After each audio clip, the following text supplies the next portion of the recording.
Soy Fernando Savater. Desde muy joven me gustó leer más que ninguna otra cosa en la vida, y si por leer pudiera cobrarse un sueldo no me hubiera dedicado a nada más. Después, como hay que ganarse, sin embargo, algún sueldo de otra forma, pues me he dedicado a escribir, a dar clases. He dado durante más de 40 años clases de filosofía, sobre todo de filosofía moral, de ética, y he escrito libros, artículos, he colaborado en muchos periódicos, he escrito novelas, obras de teatro, pero siempre a lo que vuelvo es a mi pasión primera, que es la lectura. Algún día probablemente dejaré de escribir, pero creo que hasta el final nunca dejaré de leer.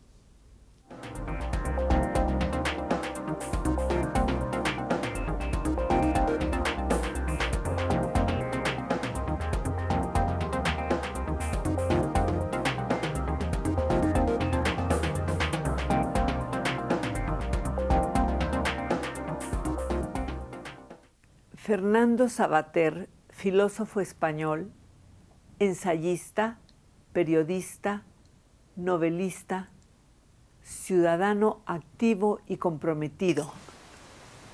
Fernando Savater, ensayo, periodismo, ficción. ¿Existe una preferencia o placer por alguna de estas disciplinas? A mí me ha gustado siempre la literatura, fundamentalmente como lector, que es lo que yo me considero.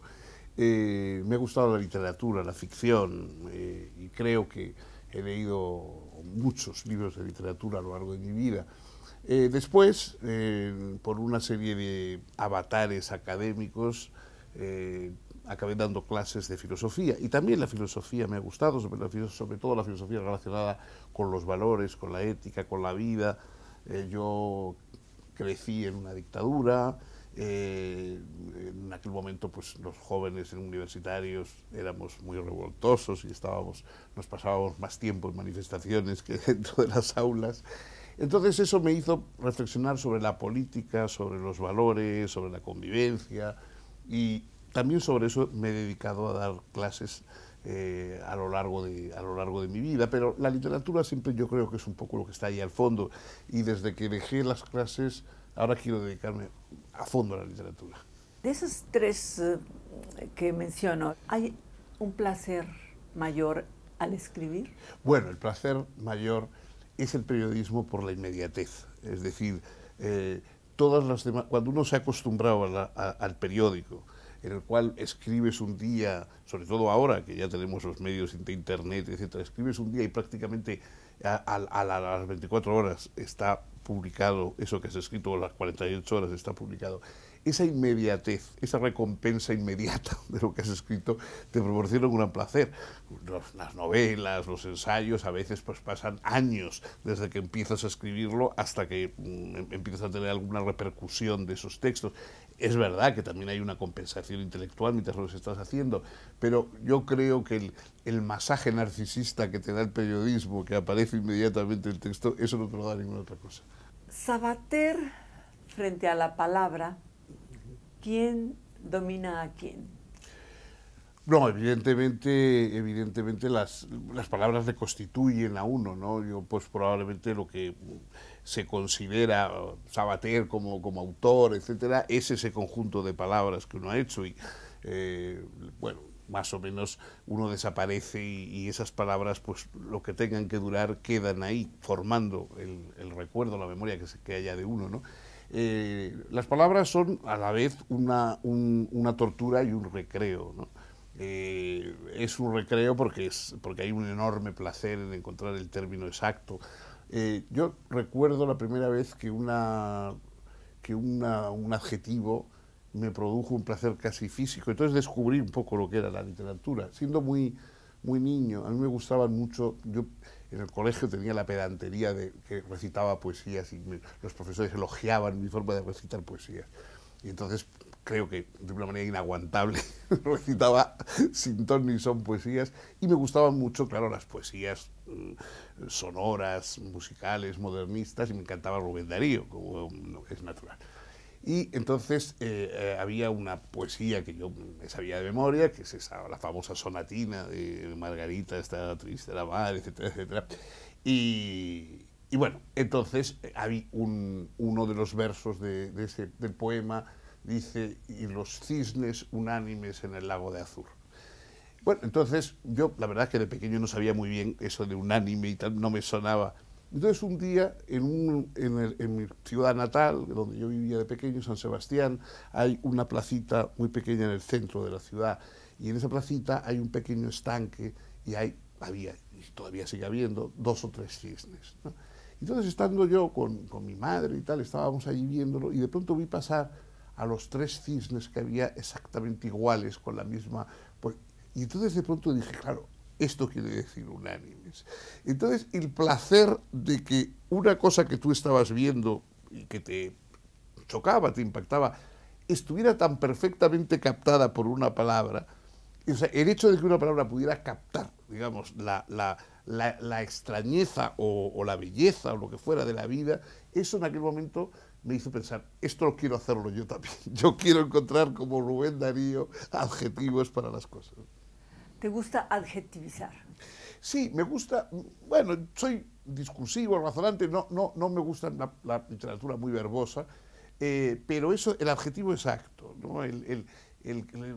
No poner 20 adjetivos como algunos hacen, a ver si alguno funciona, ¿no? Sino que encontrar esa perfección de decir, esto es esto y nada más, eso sí que me produce placer. ¿Y te gusta experimentar a sí mismo con palabras? Los que amamos las narraciones, te gusta jugar, digamos, con la forma de contar, ¿no? Yo creo, por ejemplo, que el cine, que estuvo en su nacimiento tan influido por la narración, por el tipo de narración, ¿no?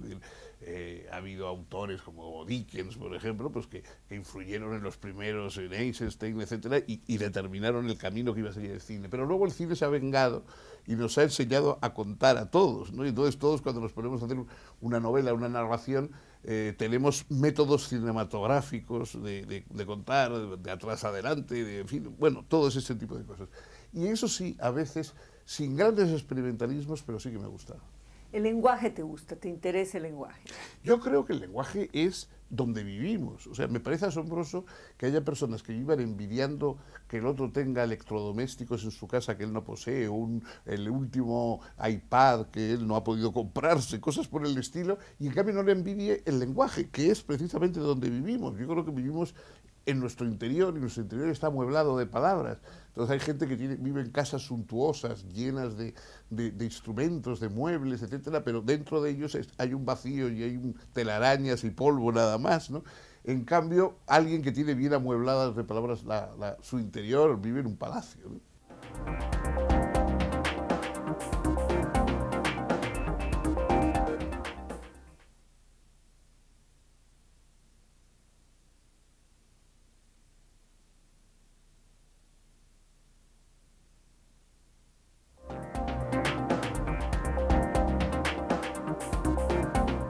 Hay una novela tuya que se considera, o tú la consideras experimental, la recuperación de la infancia. Bueno, la recuperación de la infancia es una serie de relatos, de ensayos sobre novelas que marcaron mi infancia. Yo, como te digo, soy un lector muy temprano y muy entusiasta, no, nada precoz, es decir, yo ya sé que hay gente que dice que a los 8 años leían a Proust y a los 9 años se sabía la Divina Comedia de memoria. Bueno, no, yo nada de eso. Yo me gustaba Julio Verne, me gustaba Stevenson, me gustaba Salgari, y siguen gustándome, eso es lo que siguen gustándome todavía. Jean-Paul Sartre, ¿sabes que leía también Salgari? Claro, el Lemó lo cuenta, ¿no? El Lemó cuenta que lo que pasa es que, bueno, luego ya creo que lo dejó. Yo confieso que he seguido bastante fiel a esos gustos juveniles, ¿no? Y entonces, La infancia recuperada es eso, ¿no? La infancia recuperada es un libro dedicado a hablar de esos cuentos, de esos narradores que me gustaron, ¿no? Pues empiezo con Stevenson, con Verne, con Sherlock Holmes, con los narradores de las historias del oeste, etcétera, etcétera. el libro tiene una, si quieres, una especie de adelanto a mi tiempo, que como no se ha vuelto a dar, subrayo, que es la primera vez que en español se escribe sobre Tolkien. Es decir, Tolkien no estaba traducido, digamos, ni al español, ni al francés, ni a ninguna de las otras lenguas. Era conocido relativamente en Estados Unidos, en el mundo de los hippies, etcétera. Se había puesto de moda, pero era muy poco conocido, no, nada conocido en Europa. Yo lo conocí por unas razones más o menos accidentales, siendo joven, 19, 20 años, y el texto que yo escribí, que incluye ahí La infancia recuperada, sobre el Señor de los Anillos y sobre Tolkien, yo creo que es prácticamente lo primero que se hizo en español sobre el Señor de los Anillos. En una portada de la recuperación de la infancia aparecen objetos como un trompo. ¿Jugabas al trompo? Yo jugaba casi todo. Además, no sé si en otros países ocurre lo mismo. En España, los meses del año estaban marcados por los juegos que tocaban cada uno de los meses y que alguna autoridad misteriosa y superior a nosotros determinaba, porque en el colegio decíamos, ahora es la época de las peonzas, ¿no?, de los trompos, y jugábamos entonces todos a la peonza. Pero de pronto decían, no, y ahora hay que jugar a los cromos. Y entonces se jugaba y se intercambiaban los cromos. Luego se decían, no, hay que jugar a hacer carreras con las chapas que preparábamos como si fueran ciclistas o como si fueran... Entonces, bueno, canicas. En cada momento se determinaba, pero nadie sabe quién era, pero todos sabíamos que de un día para otro dejaba de jugarse a las canicas y inmediatamente empezamos todos a jugar con otra cosa. Entonces el año estaba, los que nos gustaba más una cosa que otra, decíamos, hombre, qué bien, faltan 2 meses para que empiecen las canicas, para que empiecen las chapas. Yo dije trompo y tú dijiste peonza. Sí, bueno, eso yo sé que también hay canicas, bolas, hay cada vez... No, pero lo que me interesa es cómo en países latinoamericanos usamos nombres que aquí no usan o que los usaron un tiempo. Usaron un tiempo, sí. No, pues por supuesto, a veces se recuperan, otros, yo a veces cuando estoy en México, en Colombia, oigo términos que he oído utilizar en mi casa cuando yo era más joven y que ya no se utilizan, ¿no? Eso. Sí. A nosotros se nos han quedado una cantidad de palabras de un castellano, como dicen ustedes, nosotros español, antiguo. No, pero no es tanto antiguo, sino yo creo que es muy rico, porque lo que sorprende, y eso aquí, desgraciadamente, en España, como en otros países europeos, ha habido una degradación muy grande del lenguaje. Además, esta especie de hipertrofia de las lenguas autonómicas y tal ha contribuido a que cada vez se hable peor, ¿no? Y, insisto, que es un fenómeno que pasa también en algunos otros países europeos. Pero en cambio, por ejemplo, cuando hay una noticia, yo recuerdo, noticias de una inundación en Guatemala, no sé qué, y entonces sale una persona muy humilde que ha perdido la casa, todo y tal. Entonces cuenta lo que le ha pasado y lo cuenta en un castellano absolutamente maravilloso. Quiero decir, o sea, que esa persona que evidentemente te das cuenta de que no es una persona de gran educación ni de una gran posición social, habla como probablemente los profesores de universidad en España ya no saben hablar, ¿no? A mí eso me impresiona mucho, ¿no? O sea que una vez estando en Mérida, en Yucatán, empezó a caer de pronto un aguacero de esos tropicales ahí tremendo. Yo tenía un paraguas, me puse en el quicio de una puerta, pero realmente era el paraguas lo que me tapaba. Y entonces llegó un niño, pero que debía tener 12 años, con una bandeja de pasteles. Y llegó corriendo y entonces se metió debajo de mi paraguas y dice, ¿me da usted cobijo, caballero? Entonces me pareció tan maravillosa la expresión, que bueno, digo, sí, pues hombre, te regalo el paraguas. Fernando Savater, Cioran, ¿por qué tuviste ese interés por traducir a Cioran, el gran filósofo rumano francés? Yo le conocí de una manera bastante curiosa. Yo de joven, era muy lector del suplemento literario de Le Monde, ¿no? en la España franquista leíamos Le Monde un poco como una Biblia, porque de vez en cuando daba noticias de la oposición y del régimen, y bueno, era un periódico serio, pero que para nosotros tenía ese lado subversivo. Pero además, para mí, lo que más me interesaba es que el suplemento literario pues era muy bueno y contaba las novedades en Francia. Yo aprendí francés y español prácticamente a la vez y siempre he leído mucho en mi biblioteca. Yo creo que tengo más libros en francés que en español, ¿no? Entonces yo lo leía con mucho entusiasmo. Entonces de pronto un día apareció un artículo de Gabriel Marcel, el filósofo católico existencialista, que se titulaba ¿Es Cioran el diablo? Entonces yo pensé que de alguien que se podía tener semejante sospecha merecía la pena conocerle.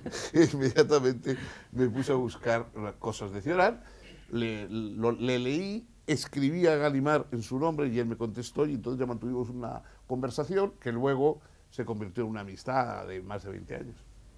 ¿Y lo tradujiste? Sí, yo lo traduje, no estaba traducido, había alguna traducción parcial al castellano. Precisamente era una poetisa y escritora mexicana, Esther Serikson, quien había hecho alguna traducción, pero todavía era una traducción parcial de un trozo de alguna obra, y yo empecé a traducirle con cierta continuidad. Traduje 4 libros suyos, una cosa así, y ya luego se extendió porque realmente en España tuvo muchísimo éxito. De hecho, hubo un momento que era mucho más conocido en España que en Francia. Y bueno, y siempre luego además tuvo una relación ya muy personal con él.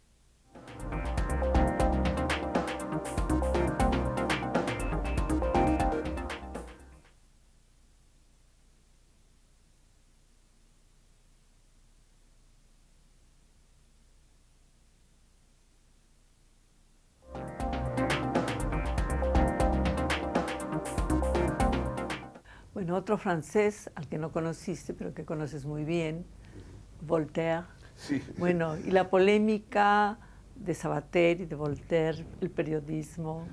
Voltaire es el inventor de los intelectuales, ¿no? O sea, Voltaire inventó el intelectual como ese personaje un poco metomentodo, crítico, que se enfrenta a los poderes establecidos de la autoridad sin tener más que su prestigio, su voz, su ironía, ¿no?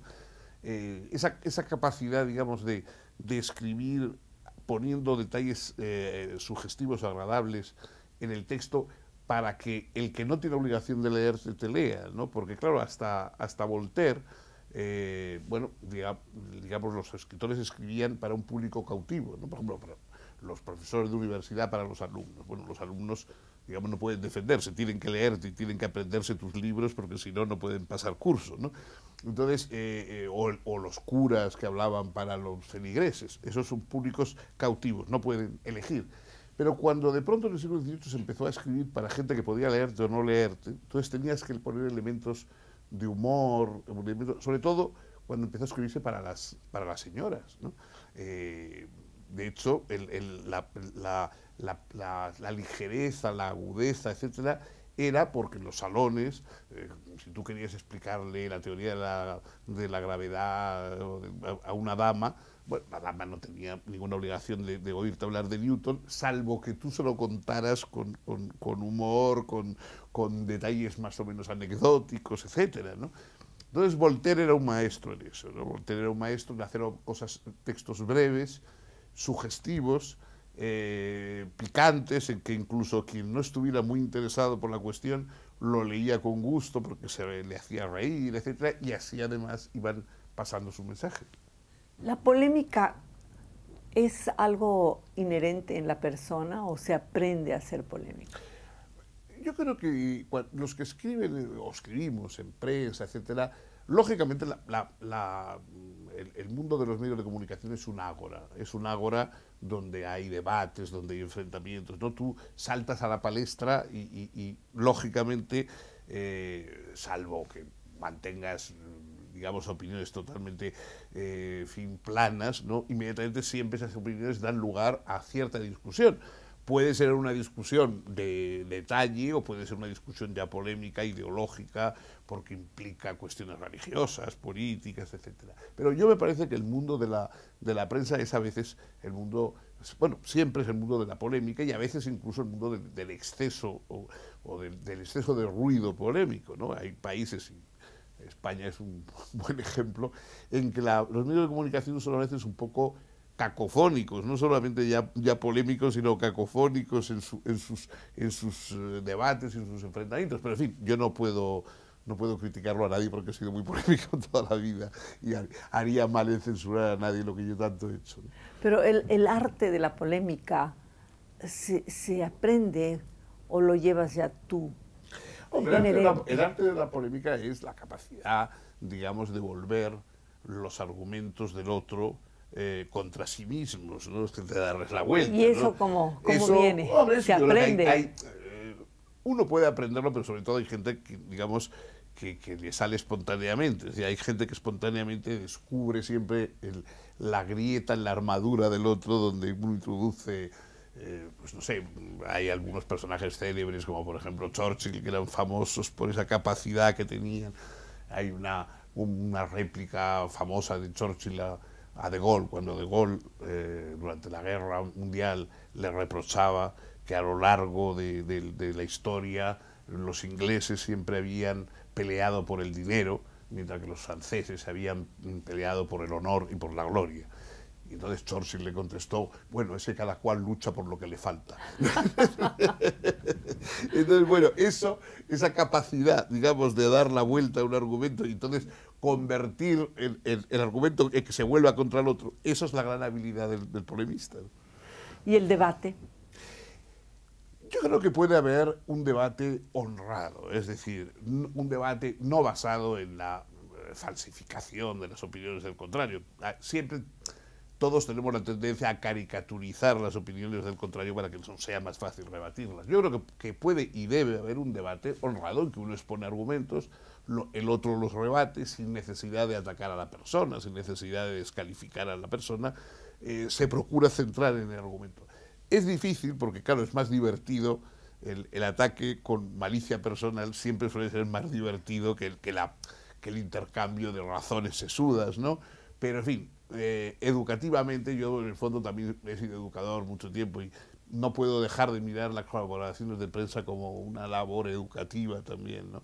Entonces me parece que lo educativo es tratar de dar argumentos y de dar razones y no simplemente demostrar ingenio, ¿no?